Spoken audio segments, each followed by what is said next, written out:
ஒடிசாவில் முதல்வர் நவீன் பட்நாயக்கிற்கு நெருக்கமான வி.கே. பாண்டியன் மீது ஒரு நபர் தக்காளி வீசினார். இதனால் ஆவேசமடைந்த இளைஞர்கள் அந்த நபரை சரமாரியாக தாக்கினர். தமிழகத்தின் மதுரை மாவட்டத்தைச் சேர்ந்தவர் வி.கே. பாண்டியன் என்று அழைக்கப்படும் வி. கார்த்திகேய பாண்டியன். இவர் 2000 ஆண்டு பிரிவைச் சேர்ந்த IAS அதிகாரி. இவர் ஒடிசா முதல்வர் நவீன் பட்நாயக்கின் தனிச் செயலாளராக பணியாற்றி வந்த நிலையில் விருப்ப ஓய்வு பெற விண்ணப்பித்திருந்தார். அதற்கு மத்திய அரசும் ஒப்புதல் கொடுத்தது.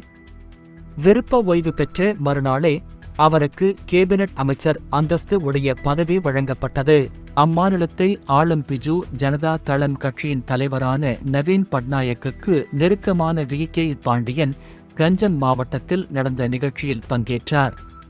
அப்போது அவர் மீது ஒரு இளைஞர் ஒருவர் தக்காளியை வீசியுள்ளார்.